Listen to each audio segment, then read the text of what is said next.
Danny with Straight Frets. I'm going to talk to you today about 7 of the favorite hand tools we like to use in the shop. And we're going to jump right in with the first one, which is a leather hole punch. This device you can find online, pretty reasonably priced, and it allows for various sizes of holes to be punched into various materials. With leather, you can use it for a guitar strap that's being stubborn or needs a quick adjustment to your custom shape and length. You could also do it to a personal belt. I've used it on my dog's collar.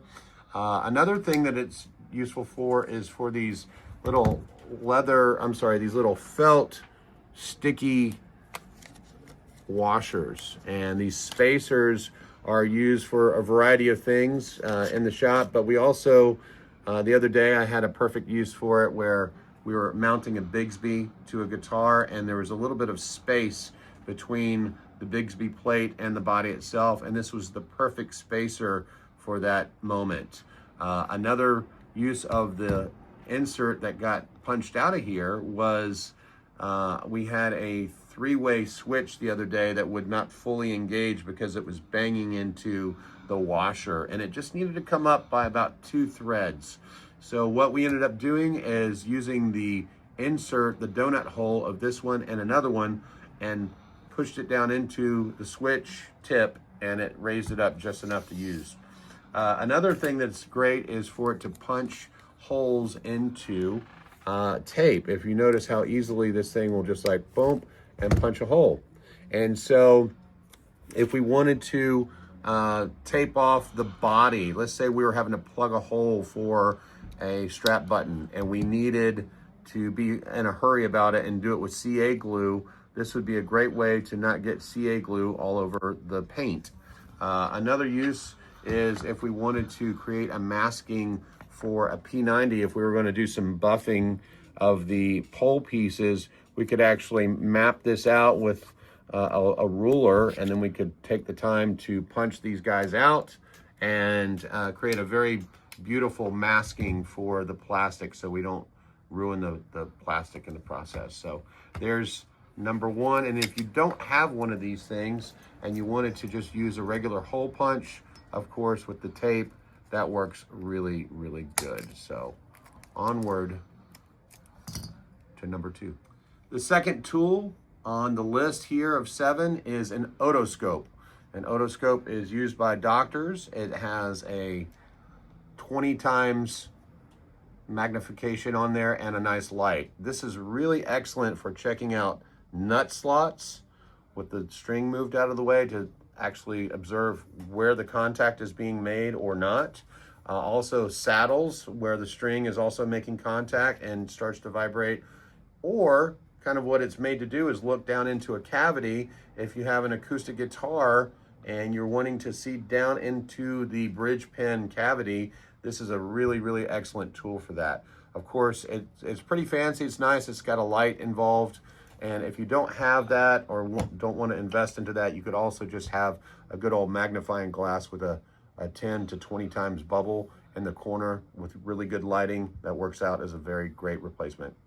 The third list of tools here is a set of Harbor Freight finger planes. These things are not really that great for what they were intended to do, but they have excellent secondary usages. So what I like to do is take out the little part that's made to clamp on to the blade and super glue the brass tip in there, and then suddenly we have this great little sanding device. And these are unbelievably useful for cleaning up areas that are needing to have paint or just need to be smoothed out, or a wood to wood surface. And then these blocks are covered with brass on the sides, and they have some good weight to them. They even have a little handle on there. And so if we needed to sand a neck cavity or a cavity for the inside of a guitar, getting ready for conductive shielding paint or anything like that, these are really great for that. Here's a blade that's used in one of them. Again, not the best blade, but I've attached a tele switch tip, and this is a really great tool for removing the internal badge on a Martin guitar that has the serial number. That badge is actually covering up where the neck is bolted on. And I don't know why, but Martin has a tendency to glue the neck on, and after the glue has dried, they need to save a half of a penny and remove the bolt. So a lot of times, if the neck angle is off on one of those guitars, using this to remove the badge cleanly and attaching a 1/4 nut with a locking washer will usually get the guitar back to where it needs to be. So these whole set of tools here is like $12, I think. So they end up being about $2 a piece at the end, and it's worth every penny.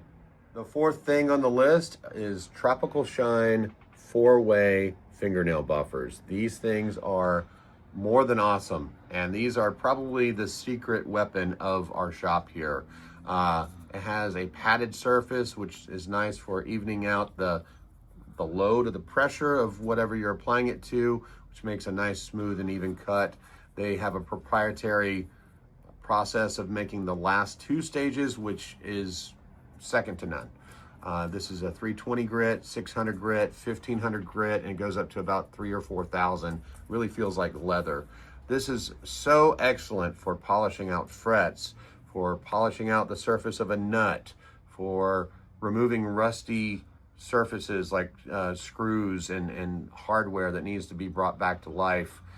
You can also use it for finish touch-ups. You can also use it for what it's intended for, which is your fingernails. So if you are wanting to get a better tone out of your fingerstyle nylon string playing or whatever, you could actually make the entire surface of your fingernail rounded over like a guitar pick, which is another use. You can take an old worn out guitar pick that's starting to get a little wear and resurface it and make it shine like a brand new pick, and find yet another use for it. So they also come in all pink versions, which we also use sometimes for various usages, for the edge of a fingerboard after we've rounded over the frets and we want to just kind of give it all a little bit more of a rounded surface and polished.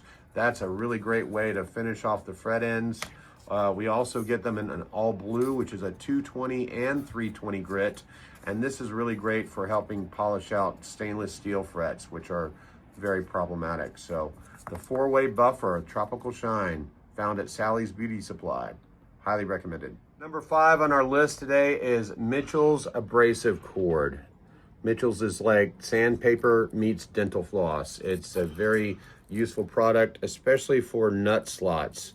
But as you'll probably notice here, it tears pretty easily. So once you're using it, you can find yourself breaking it more than you would like. So you have to be very gentle. If you're using it for nut slots, I would highly recommend taping off the head of the guitar, because just one little touch of this to the head and it will put a nice scratch right into the finish. So, but a great way to lower the nut slots and smooth them out. We use these especially for Bigsby's.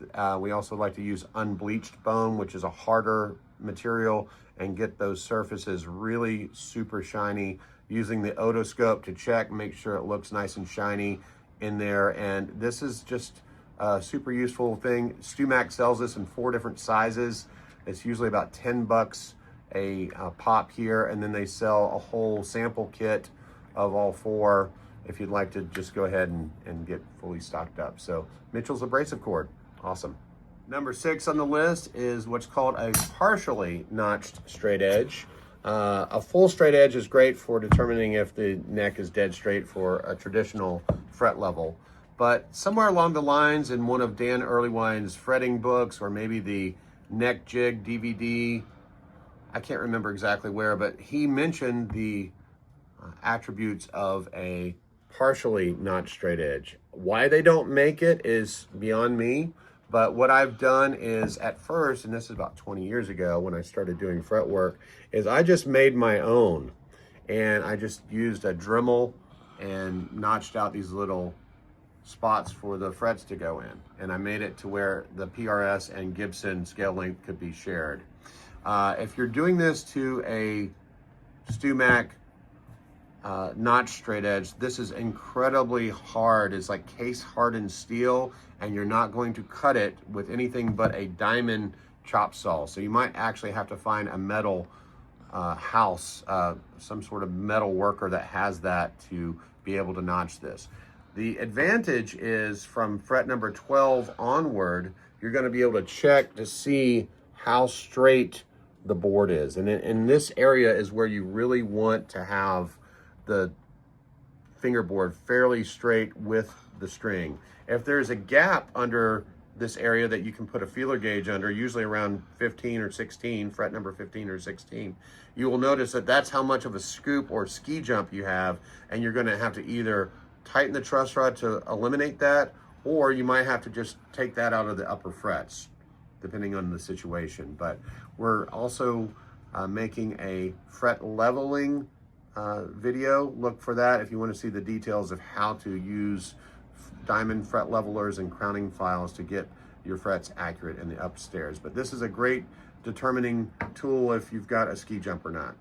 Partial notched straight edge. And the last tool that is one of my favorites here is the Fret Guru XT gauge. It's the newer version of the Fret Guru 2 gauge, which is also excellent, but this one has a few more features about it. So the cool thing is this is like the Swiss Army knife of measuring height of your frets, your string action, your spacing of your bobbins and your strings, all kinds of different things. So we're going to discuss all the different attributes of this thing. So the edges, which now include a shorter edge, is a great fret rocker. So if you needed to determine which fret is high in between the three, you would be able to do it that way.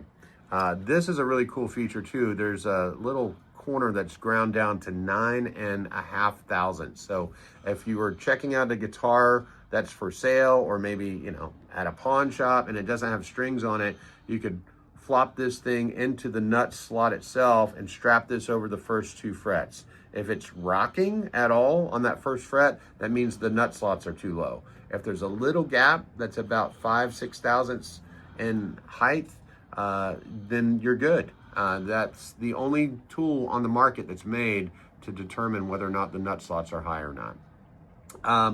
The cool thing is about the action gauge is that it's in thousandths of an inch or it's in 64ths. So with the thousandths, it's in 5,000th increments, even though it looks like it's 10,000th increments.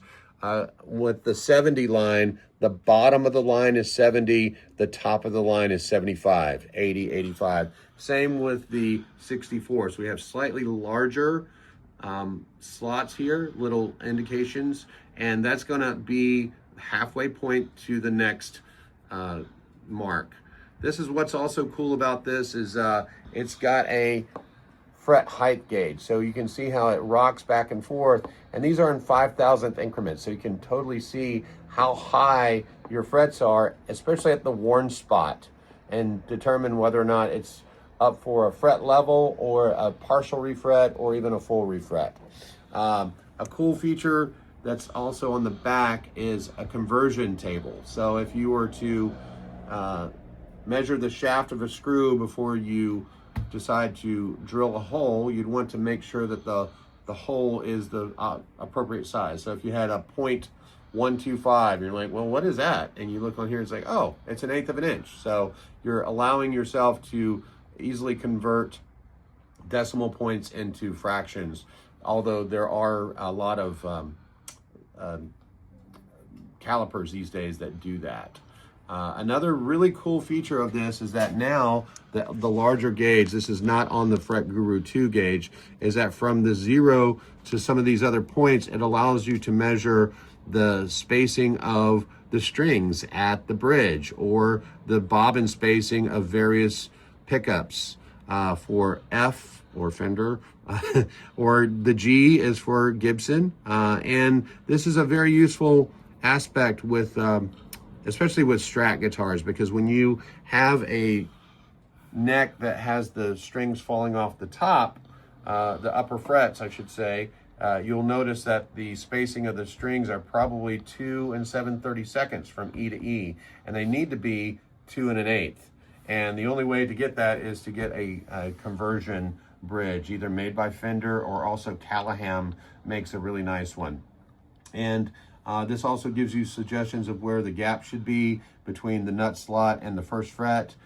Just a really excellent tool, and it comes with this awesome leather pouch made by my really good friend Bernie Tusco. Highly recommend the Fret Guru XT gauge. That rounds out the 7 favorite tools of the shop. Hopefully this was helpful.